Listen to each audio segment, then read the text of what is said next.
Check, check, check, check, check. Where do I need this to be said? Right about there. Check, check, check. Okay. Here we go.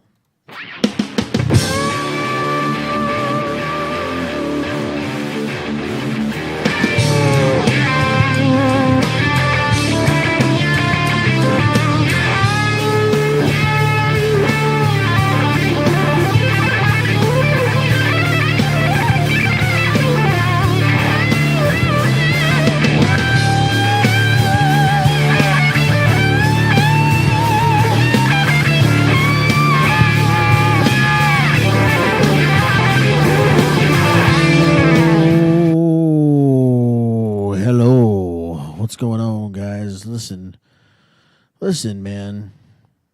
I know it's not Monday or Thursday, but something got so fucked up with the audio yesterday's episode. And I had everything perfect, man. I like everything is set. The studio, the little mini studio is exactly what it needs to be. There's no more excuses. And the edit was perfect. And for some reason, when I uploaded it into the host site, Pippa fucked it up. And so people were like messaging me and texting me going, "Hey man, your episode cuts off at 30 minutes." Oh, so frustrated. So what I did was I went in, checked the audio. My files were fine. The Pippa file was fucked. So I replaced the audio, re-uploaded it, but apparently when you do that, it doesn't re-upload it to iTunes and Spotify or wherever else it was sent off to. So even though I fixed the audio was still fucked up. So I'm sorry, guys. You missed like the most important part of the episode. the first 35 minutes were me goofing around, and then the end is like where I put the meat, which is fine if you just want to hear me goof around. But if you wanted to get something out of it, then you missed the important part. So what I decided to do was go ahead and re-upload the audio. So just giving you this intro, and then following this intro, basically you're going to get yesterday's audio re-uploaded, the full thing, and the ending, and then I'll be sure, double check and triple check and make sure that the audio is correct before I fire it off, okay? So I want to apologize to those of you. There was like, I don't know, 19 or so, 15, 19, 20, I don't know, people that listened yesterday to the or downloaded the episode. So to you guys, I'm sorry that you got a half-assed episode. And hopefully your player will notify you that this audio has been re-uploaded, and you'll get kind of a bonus episode. Okay, so enjoy the non-fucked up version of yesterday's fucked up audio, and yeah, that's all I got. Peace out.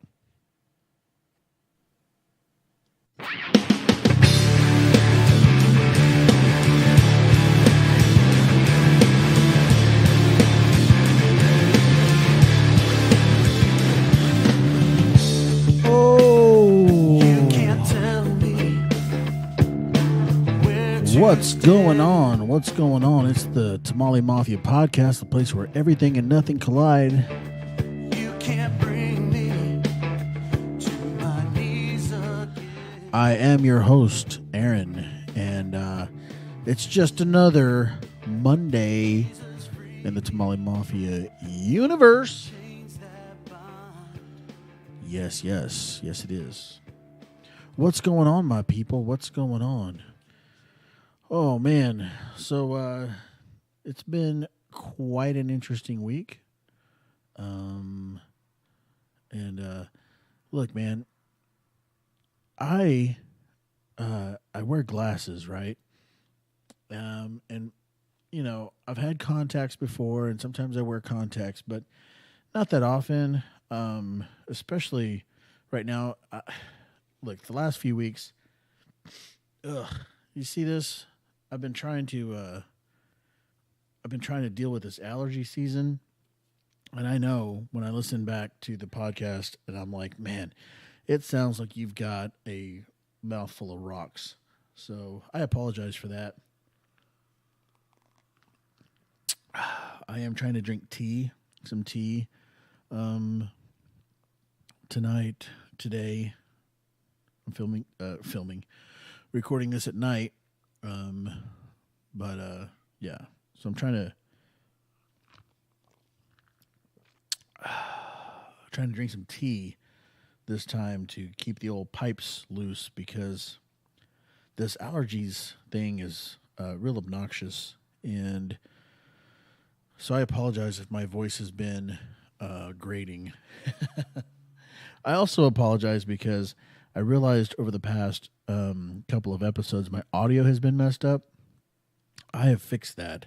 I've been slowly piecing a studio together and coming up, finding new equipment and new ways and better ways to do this. But I used to record this thing and then edit in all the music later, and that just it's hard to get into the feel of it and really interact with music whenever you're just pretending it's there and then adding it later. And it makes for like fading in and out and transitions and stuff really difficult. So that requires a lot more editing. So what I'm doing now is I've pieced together a studio where I can produce everything as it's happening, and that requires much less editing on the backside. So I really just got to cut out like major failures, where I'm like paused for an extended amount of time trying to type something in, or there's some kind of background noise that I'm contending with, and that's a distraction, and I got to cut that out because it just took too much time to let it pass or whatever. So there's very few like major edits that happen now. But anyway, in the process of all that, I realized over the last couple of weeks that my audio has been messed up, and so it's been split left and right, with my voice on one side and the music on the other side. I'm supposed to fix that in edit, but I have forgotten the last couple of episodes to do that. And then when I listen back to it, I'm like, oh yeah. So what I did was I went out and I got a couple of things to solve that problem. So hopefully we're not recording on separate sides of the studio here. We're on both sides at once. So that'll cut down my editing time even more. I don't know. I know you guys don't really care about this stuff, but I started out saying that I normally wear glasses. And what had happened was the other day, Friday, I was on my way to work and I was on the early shift, and it was like, I mean, when I say early shift, it's just me. My boss is like, the chief will be like, hey, when do you want to work? And I tell him, basically, it's kind of how it works. He gives me a target, and then I land somewhere in that target. But we had some special requests, really, for some people were like, hey, can you come sit in front of my house early in the morning? Just, for security purpose or whatever. So I did. And so I was like a 5 a.m. shift, and it was like I saw a raccoon the whole time I was out there. But I had that raccoon on radar at 3 miles an hour, so I pulled him over and told him he needed to slow it down. But anyway, so what had happened was I was on my way to work, and I was fiddling with my glasses, and it was 5 a.m. I had maybe gotten a couple hours of sleep. I maybe wasn't thinking straight. I don't know. I did something. I moved something and it popped and like my glasses broke. And I was like, okay, great. So I went to work blind, which I'm not super blind, but enough to be for it to be like, is that a raccoon or a dog or a cat or a bear? What am I looking at? A small child? I don't know. And I got to take a closer look, you know.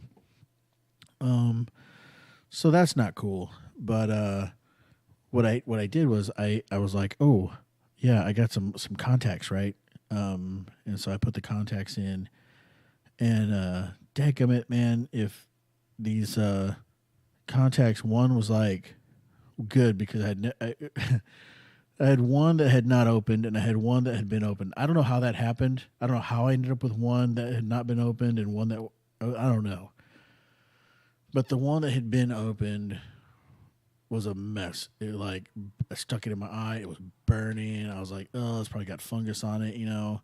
I tried to wash it. I stuck it back in my eye. It kept falling out. It was just a mess. My eye was all red. So I today sometime I had this this contact in, and something was like my eye was itching or something, so I scratched my eye and I felt it like shift. I was like, oh no. So you know that feeling where it's like now you got something in your eye and it sucks because it's not in the right spot and it hurts really bad. So I went upstairs and I pulled it out because I was gonna reset it, and it was like in pieces. So I was like, okay, now what? Well, I looked in the old mirror, and I didn't feel too bad about what I was seeing. So I kind of looked around. I was like, oh, I can still kind of see. And lo and behold, I went the entire day with one contact in and one contact out, kind of walking around like one-eyed Willie. And it's okay. It's not too bad. So, I think I'm gonna do the one-eyed Willie thing. I think I'm gonna do the one-eyed Willie thing maybe until I can figure out how to get these glasses fixed, or just run down to the old place and see if they'll hook me up with some emergency contacts to get me through the week until this thing gets fixed. But anyway, that's that. Yeah, hang on. Let's see. We need some tunes, guys. We ran out of tunage. Okay. We ran out of tunage. Here we go.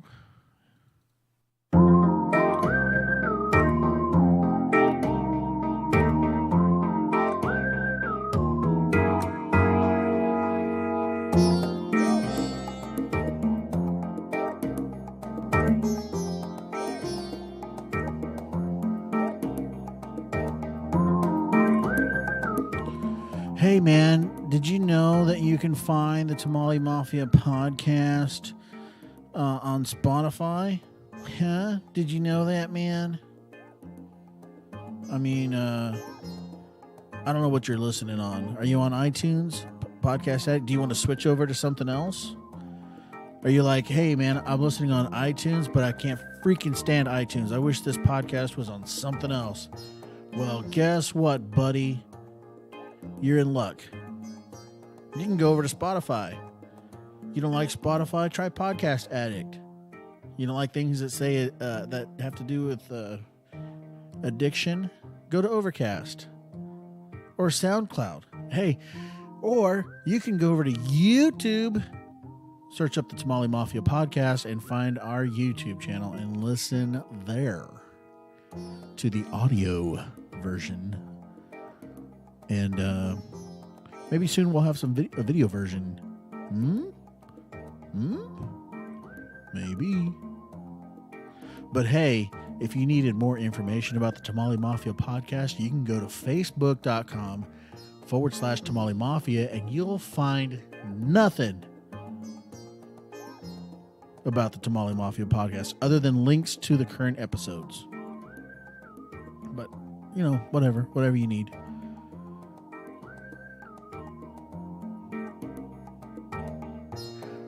Dude, and before I go any further, I just got to remind you, please like us, share us, comment, tell your buddies, you know, send a link on over to your ex-mother-in-law.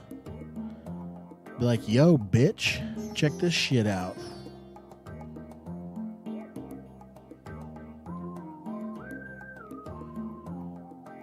All right, that's enough of that.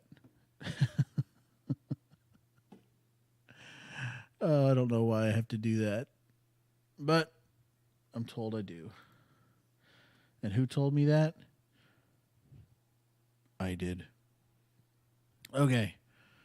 So what's been going on? What else has been going on? Oh yeah. So one of the things that's probably going to be become a normal part of this podcast that I haven't really talked about too much yet is that my son is obsessed with fishing. Dax, who was on he's been on episodes here before, co-hosting. He's obsessed with fishing. So if I'm not working, sleeping, running errands, or doing some yard work, I'm somewhere fishing, because that's all he wants to do is go fishing, which is fine. It's a good hobby. It's a healthy hobby. I mean, it can get expensive, but it's really not that expensive of a hobby. And if ever need be, then we can switch over from the catch and release program to the catch and dinner program because, well, daddy's got to eat, you know what I'm saying? So anyway, so we go fishing a lot, and we've got several now places that we go that we like, depending on the weather, depending on the kind of the distance, where we're headed, if it's on the way. We've got things, places that we can go. And so we've got this kind of new spot that we've been hitting. It's like a city park, but it's got a really nice pond that's really active. So when we're kind of like, do I really want to go sit on the bank and wait it out and wonder, if they're hitting or not, we can go to this city park where they're just, they're just, there's a lot of action there most of the time. And it doesn't get too crowded. So we go over there, and it was kind of crowded, man. And so I was like, dude, I hope it's not too crowded because the weather's beautiful. And if it's crowded, we may not hang around. We may try to find a hike over to the other side or something. But there's got this really nice dock pier kind of thing that's covered with benches, and it's just real convenient to sit there and fish. Where you don't have to hike and kind of get back in the woods and stuff. So we go down there to the little pier thing, and it's not too crowded. There's a couple of people sitting there, but what I didn't realize was that these people that were sitting there were waiting for somebody else who was coming with a bunch of other people and a bunch of fishing gear. And so luckily we kind of perched in there first. We got in there first. And if you're familiar at all with fishing etiquette, you don't just walk up and take somebody's fishing spot. So if I'm standing in a spot fishing, it's just courtesy that you don't walk up and stand right next to me and fish in my hole. You know what I mean? You got to get I don't know what the rule is, but over there somewhere, go over there, just get out of here. And so this guy, he came down and he had a bunch of kids with him, and he seemed maybe a little bit annoyed. I don't know, maybe if we were there, he was like, I'm going to go back on the other side. This guy had professional gear. He had Bluetooth headphones, over the ear headphones. I don't know what he was listening to. If it was some kind of be the fish, something in his head. Are you at a pond right now? Can you see the water? Does it look inviting? Anyway, I don't know what he's listening to, but he's got these Bluetooth headphones. He's, so he trucks off across the the pond. He shows up on the other side later. Meanwhile, there's like a lady, and she's trying to get these kids to figure out how to bait their hooks, and they're all like, what do we do? And there's like an older teenage guy, maybe young 20s guy who's there. He's kind of like trying to help them out. And they're just fishing, They throw the thing in, their line in, immediately yank it back out. They're just kids. They're just doing their thing. Anyway, from across the pond, you see the dad guy. He caught a bass, like a nice sized bass, not huge, a nice sized bass. Immediately, all the kids are like, "We need to go over there. That's where the fish are." And the mom was like, "Well, go on, get your stuff and go over there." And so I was laughing, man, because I was thinking, what is this poor bastard just wanted to go fishing. And I was just thinking back, I was telling Dax, like, this is how this guy, can you imagine how his day started? I mean, he was like, oh, it's my day off, busting ass. Boss has been riding my ass all week. I'm under stress. I got traffic. I got project deadlines. Oh man, I just want to go fishing. And as he says that, the wife was like, if you go fishing, we're all going fishing. It is family fun day. I just could like picture him like just diminishing his spirit. Just ooh. It's family fun day. If you want to go fishing, we're all going fishing together. And then there was like an old lady there too, so I was thinking grandma, right? Oh, and by the way, my mother called. She's coming into town. She'll be here at 2 p.m. We're just going to wait for her, and she's going to go with us. She packed a lunch. This poor bastard just wanted to go fishing. Just get some like clean air in his lungs. Just whatever, his Bluetooth headphones just pumping positive messages into his head about his worth, his self-worth or whatever, You are a man. You are intelligent and you're handsome and you're loved. He's just trying to pump his head, whatever his messages into his head, or his Kenny Loggins or whatever he's listening to in his Bluetooth headphones as he's jigging for bass. And he just looks across and he's like, he's standing there on the little pier, on the little dock area. And he's got all these kids just, Daddy, what do I do? Daddy, hey, Dad, come here. Dad, can you help me with it? And it's just like, he's just like looking across the pond. And he sees this area on the direct opposite side of the pond. And he's just like, I need to be there. That's where I'm going. And he just goes. He's like, family fun day, but I'm going to take a walk around the perimeter. He tells her, I'm going to take a walk around the perimeter. And she goes, okay. And so he takes a walk around the perimeter. He ends up on the exact opposite side of where the family is. He's over there fishing, having a grand time. I can imagine he's just like, oh my God, this is really what I needed. And then he catches this fish. He's like so excited. He catches this fish and he holds it up. He whistles across the pond to his family and he holds up this fish that he's so proud of. And all the kids are like, we're going over there. And the mom's like, yes, get all your stuff and go over there. I was like, this poor guy, man. All these kids are going to invade his little quiet space.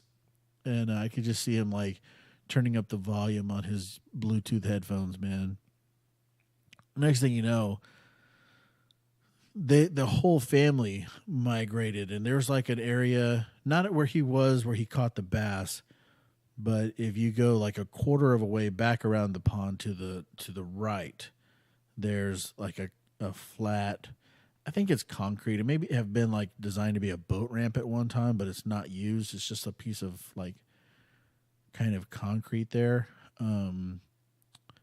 Anyway, he was standing over there, and you see all the kids. The wife was over there, the dog, the grandma. They were all over there now. They're all on this piece of concrete. And the kids are screaming and hollering and just creating a ruckus. And this this poor guy, I looked at Dax. And I said, Dax, look how far away how far on the edge he is. His family was like all on the concrete. This guy, like, I swear to you, he was ankle deep in water. He was like as far away from the family as he could possibly get and still be on that piece of concrete. I was like, in 10 more minutes, this guy's going to be waist deep in the water. Oh, that poor bastard. I just felt so bad for him. I was like, that's not how he planned his day. He just seemed so defeated and so frustrated to be there. They were in separate vehicles. Like, everybody came in different vehicles. So it was like, the guy probably left the house and was like, hey, I'm going fishing. And then maybe the wife was like, oh, you think you're just going to leave and go fishing like that? We're all going. And then she just loaded everybody in the car and was like, followed him over there. I don't know, man. It seemed really like it was not what he wanted his day to, how he wanted his day to go.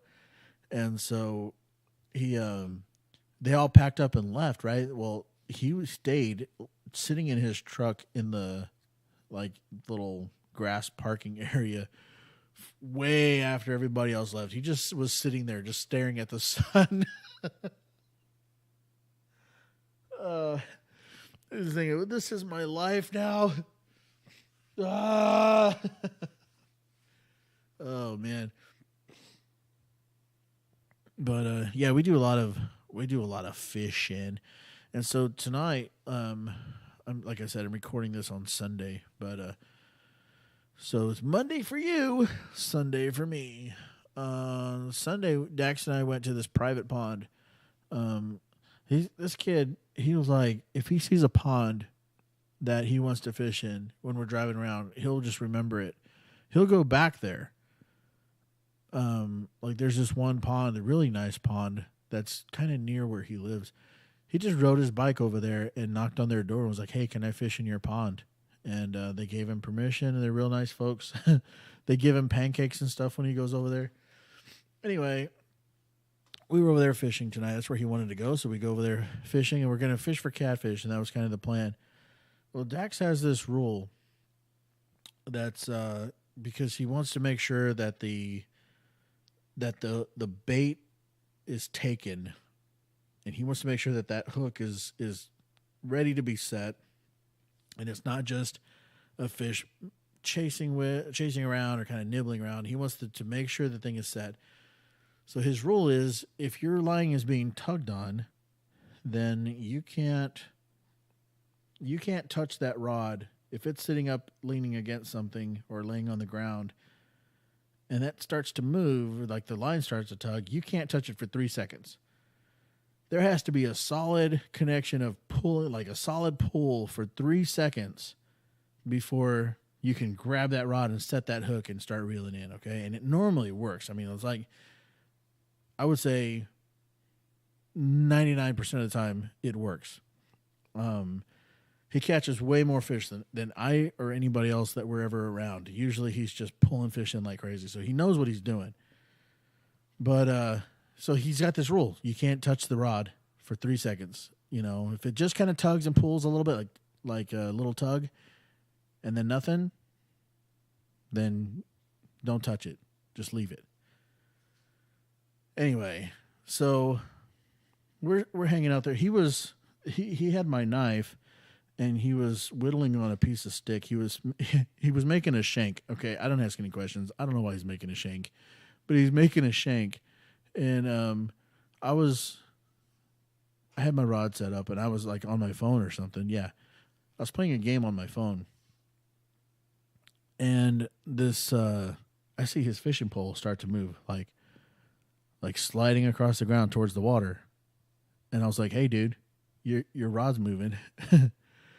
And he just kind of looked at it, and it just started. There it goes again. You know, it's like takes off, like towards the waters, like the water's edge, like it's just going. And I go, there it goes. And we both just stood there and watched this thing just go into the water. I was like, what the?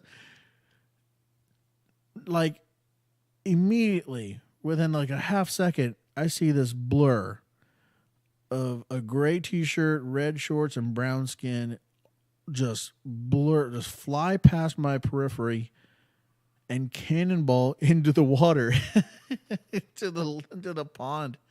Just, I mean, he was like, went from just watching this rod just into the water, and then he just flies. He took like a two-step thing and just flew into the water and did like a cannonball, and then his little head is bobbing above the water, and he's like, I got it. Oh, he's like, oh, I got it. And he starts to come back, and he's like holding the rod up, and he's trying to get back up to the shore, and he's like, it has a fish on it. I got the rod and the fish. And so he starts reeling in. He pulls in this really nice, like 3-pound catfish. It was the funniest thing ever, man. I was crying. I was laughing so hard because I was not expecting, first of all, for him to just stand there and let his rod go in the water. I was like, why did you just stand there and let that happen? And he was like, 3-second rule. I wanted to make sure that the fish was on. I was like, damn, dude, that is some dedication to your craft, right? I mean, if your rod's going in the water, I'd say the water's edge is where the 3-second rule ends. I mean, I don't know how many seconds it takes to get from dry land to in the water, but if it's 3 seconds, that rule's over, you know? But man, it was a lucky day for him and that that fish, I guess, because I mean, otherwise his rod would have been in the water. That fish would have been trekking that thing around. Oh man, but yeah, he jumped in, and I mean, I don't even know how he timed that, but he was like, well, I didn't guess fish are that fast. I was like, really? He was like, oh man, yeah, they are pretty fast. I was like, damn, dude, that's pretty wild. But hey, where's my hang on. Where's okay. Yeah. All right, man. I'm gonna take a little break here. When I come back, I want to talk about the idea of the word immerse and why I have it tattooed on my arm. All right? Right after this.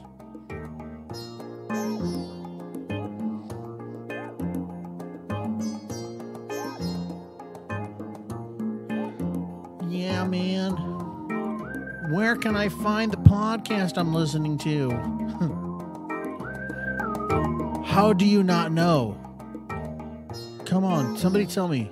How do you not know where to find this podcast if you're listening to me right now? Is it any good for me to tell you where to find it?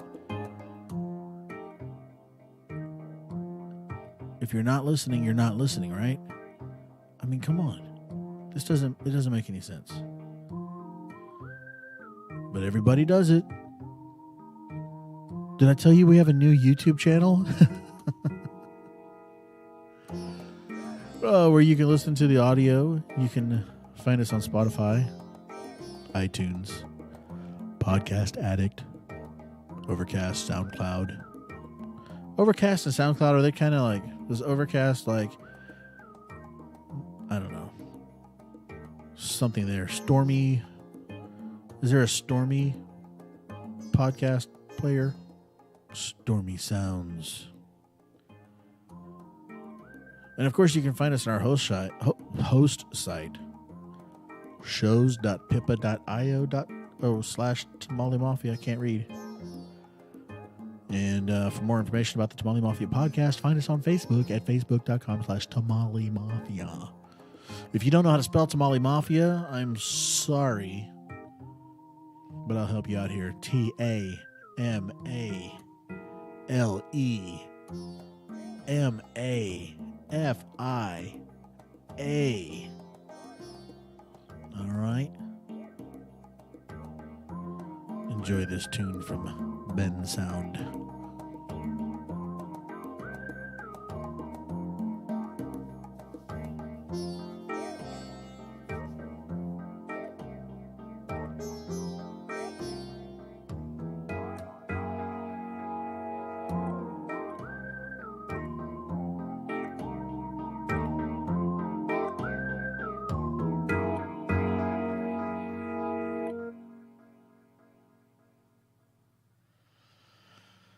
All right, man. So I got this tattoo, and here's what I was kind of thinking about it because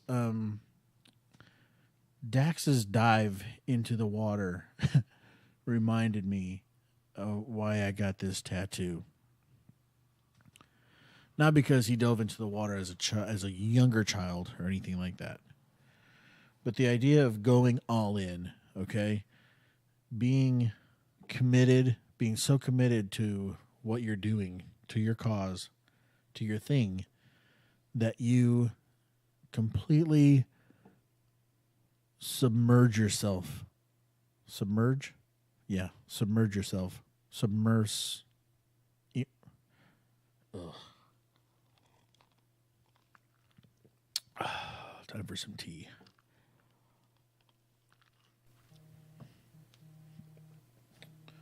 Who's calling me?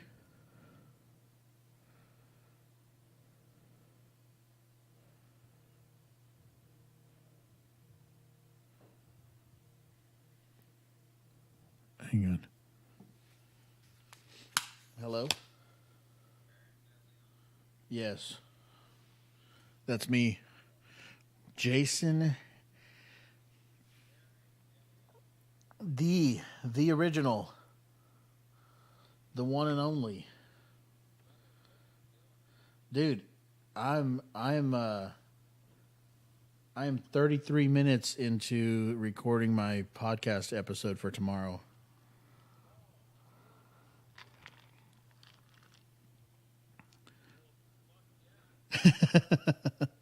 Yeah, man. But dude, I mean, I'll take a break for Jason Alcorn anytime. Get back into this. Oh, where were we? Man.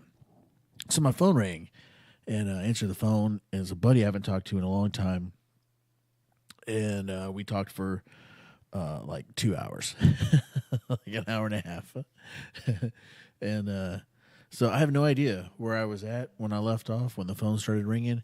But I think I was just about to start talking about the idea of immersion and how Dax's little dive had reminded me about the idea of going all in, like being completely sold out to what you're working on and what you're a part of and what you want to do.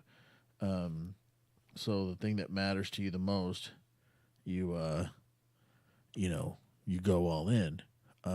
But so I have this tattoo on my arm that says immerse, which is like the idea of going all in. But when I got the tattoo, it had a little more, had a lot more of a spiritual kind of meaning behind it.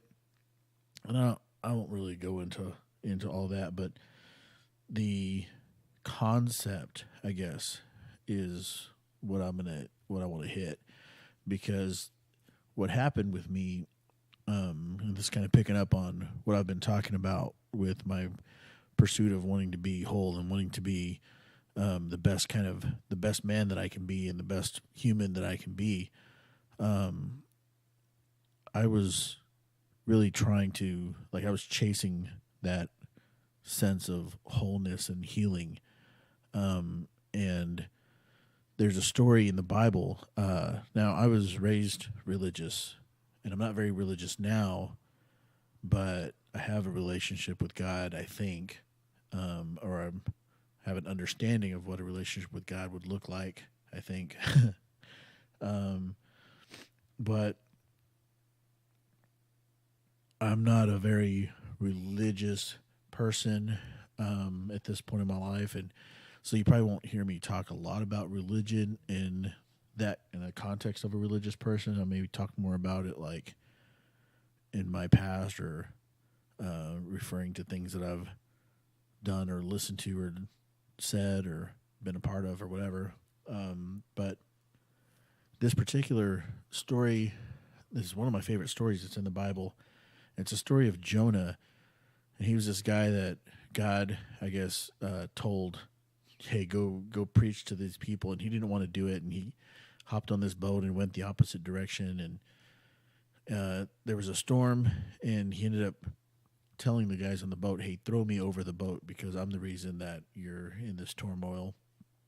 And they threw him over the boat, and he went into the water, the ocean, the sea, the lake, whatever they were on. He went into the water, and he sunk down deep, way deep. He sunk so deep that his hair became like entangled in the whatever, what's that stuff called? Maybe seaweed, not seaweed, but coral or sea plantation, sea vegetation. His hair got tangled up with the stuff at the bottom of the ocean, like in the floor of the ocean.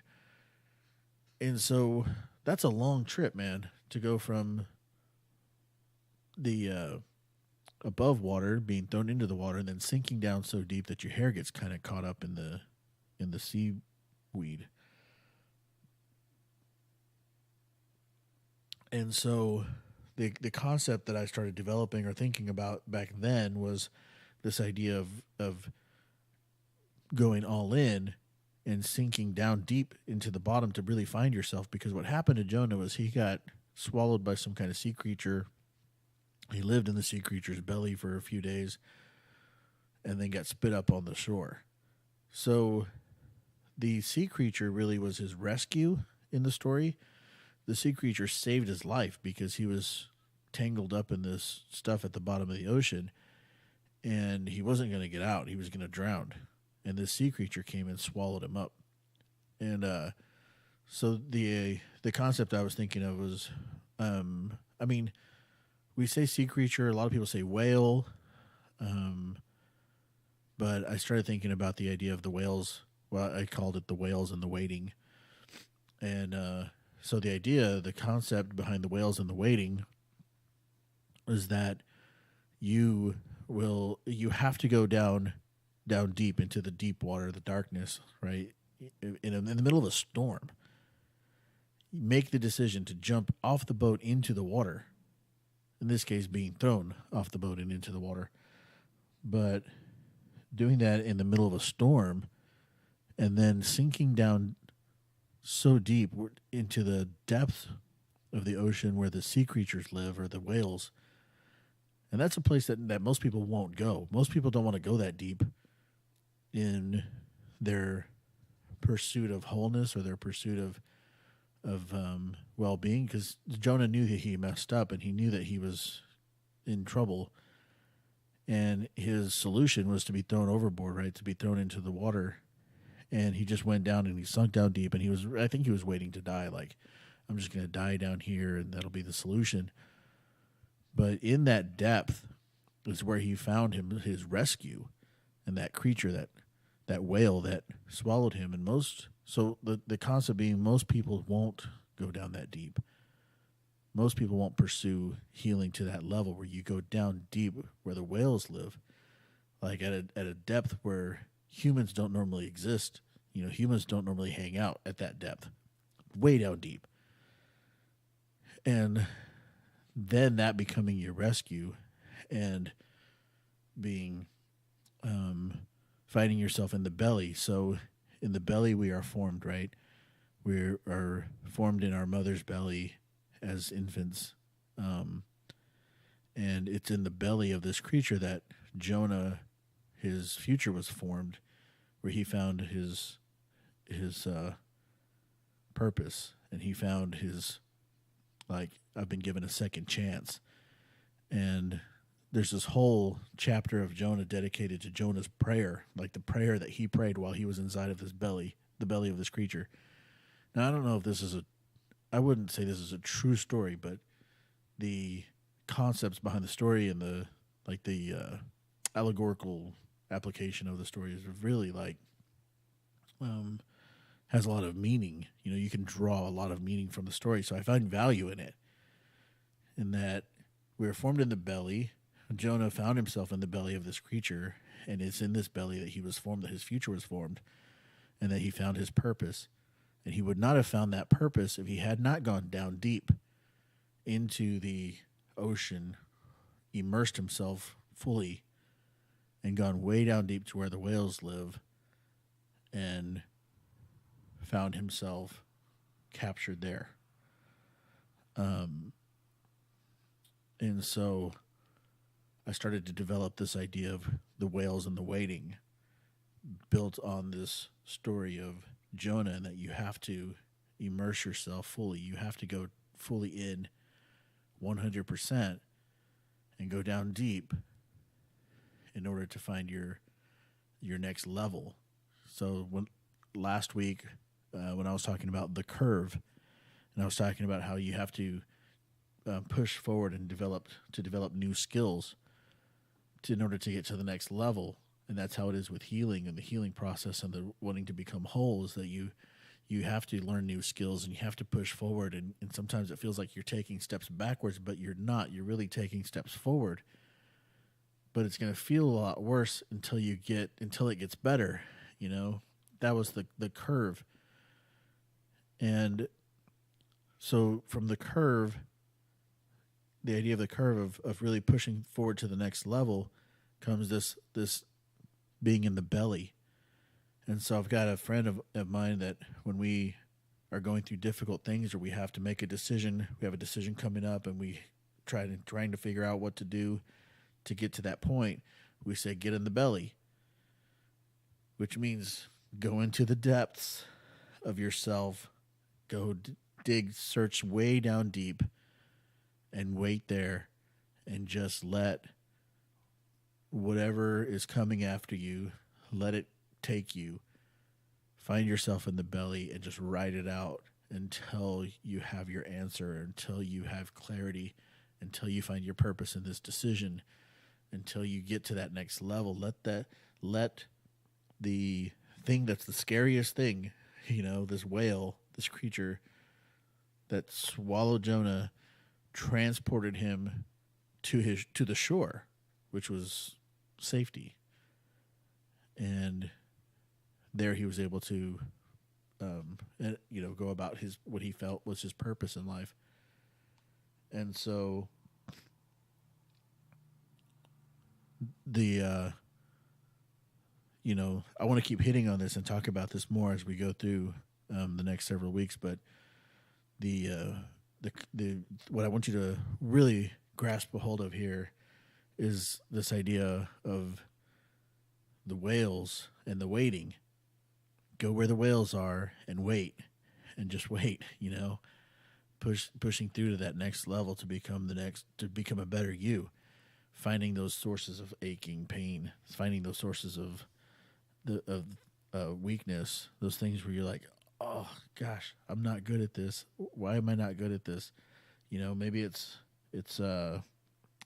I don't know, some kind of frustration or some pain something you haven't forgiven somebody for, or something that you've not learned yet, some skill that you've not learned yet. You just go down there, get where the whales are, and get in the belly, and let it take you wherever it's got to take you. But when you do that, you will experience part of this, like the human experience that you will have will be much, much broader, much greater than the experience that you would have, that a lot of other people have, if you don't go into the hard stuff, if you don't pursue the hard stuff of life, if you don't pursue the hard stuff of healing, if you don't deal with those things, if you just try to ignore them, like, there's no, I don't want to address my childhood, I don't want to address my parents, I don't want to address this abuse, I don't want to address these things, this addiction, whatever it is, and try to act like it doesn't exist, you're not getting in the deep end for sure. You're not immersing fully.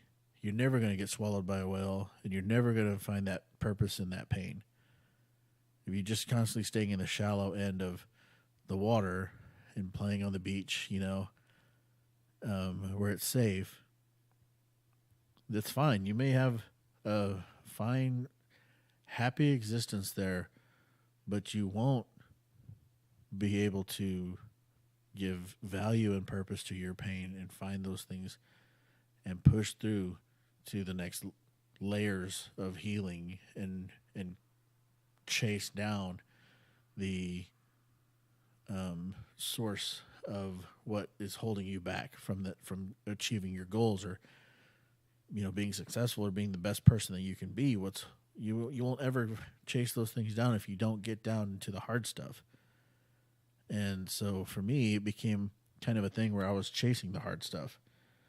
I find the weakness, I find the weak point, and I go after it. I attack it, and I do it, kind of like one step at a time, because it's very difficult, and you can't like just take everything on at once because it's completely overwhelming. But if you take it one step at a time and you just kind of push in, go into the deep, find those weak points, find those hurts, and then systematically attack them, and apply the lesson from the curve, apply that to learning new skills and pushing through to being, just being a better person, I think. So, ultimately the goal is to fall in love with yourself and love yourself and treat yourself the way you deserve to be treated. Go get what you're worth. I got a buddy that says that, go get what you're worth. And sometimes it's hard to do that if you don't see what you're worth. And you're never going to fully see what you're worth if you just stay in the shallow, or if you just stay on the surface and don't dig down deep. You're never going to fully see what you're worth.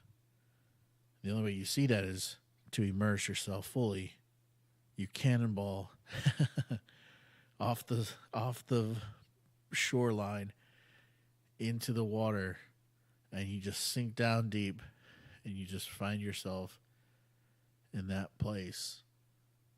Yes, it's dark and cold and scary. There was a time I was probably, I think I just turned 15.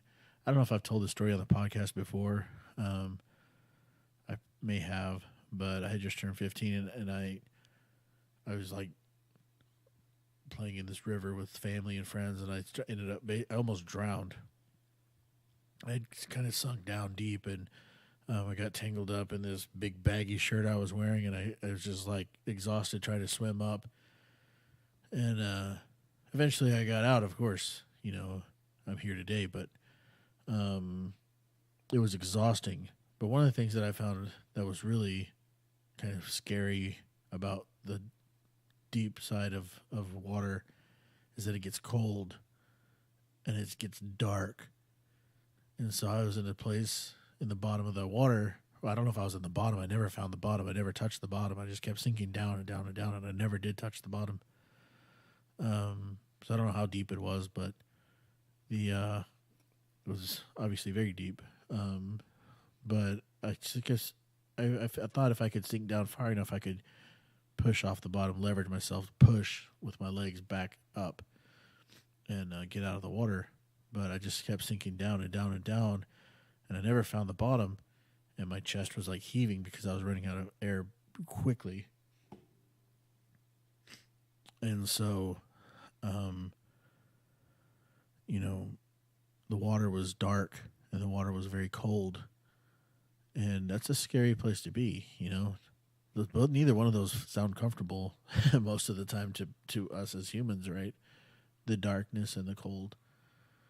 But that's the place I have found the most amount of growth and the most amount of healing in my life. Not literally being in the water, drowning, but being down in the depths of my soul and finding the things that really stand out, about who I am, and why don't I love me, or what is holding me back in this way, in this area, or the front, like from when I sit in the curve, that self talk, that voice that was like, "You're a huge faggot," I wouldn't have that I don't think that would have popped up if I wasn't the kind of person that chased down that kind of stuff. If I was the kind of person that really wanted to know what those secret tracks are that are playing in my head, what is the secret, what is the subliminal message that plays in my head sometimes, what is in there that I'm not paying attention to, that's not out in the forefront. And when you hear it, when you find that thing, it most likely is because you went down into the depths of yourself and got down where it's dark and scary and cold, and you waited and you listened and you tried to connect with the part of you that is way down deep on the inside that most people don't get to. And so by chasing that feeling, by chasing that thought constantly reevaluating and finding, and when you know that you've broken through and you know that you've succeeded in your quest for healing in that one area or whatever, then you go to the next thing, and you go to the next thing, and you go to the next thing. And I've been doing this for like almost 10 years. Like almost exactly 10 years I've been doing this repeatedly, just a lot of learning, a lot of reading, a lot of meditation, a lot of prayer, a lot of just sitting still and listening to myself and listening to,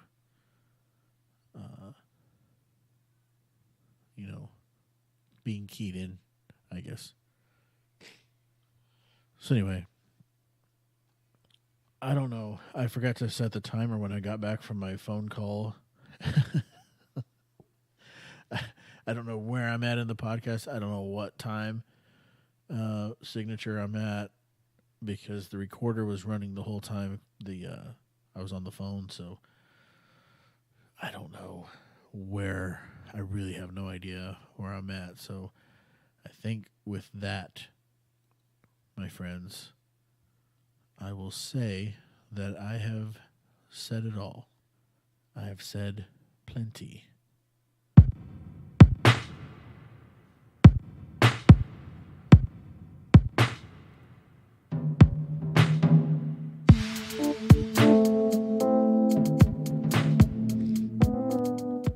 So the moral of this podcast episode, the story is, don't be afraid to cannonball your ass off the shoreline and jump on in there.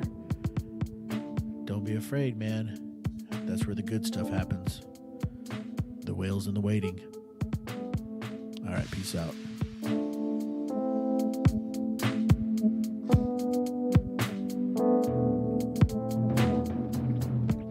The Tamale Mafia podcast is brought to you by me. The Tamale Mafia podcast now has a YouTube channel. You can also find us on Spotify, iTunes, Podcast Addict, Overcast, SoundCloud, and on our host site, shows.pippa.io/Tamale Mafia. For more information about the Tamale Mafia podcast, find us on Facebook at facebook.com/Tamale Mafia. Our intro music is brought to you by me. Our transition music is brought to you by bensound.com. For more royalty-free music, check out bensound.com. This outro music is brought to you by Lim. For more mind-blowing intellectual electronic tracks, go to soundcloud.com/getlim. That's LIMN. And as always, thanks for listening.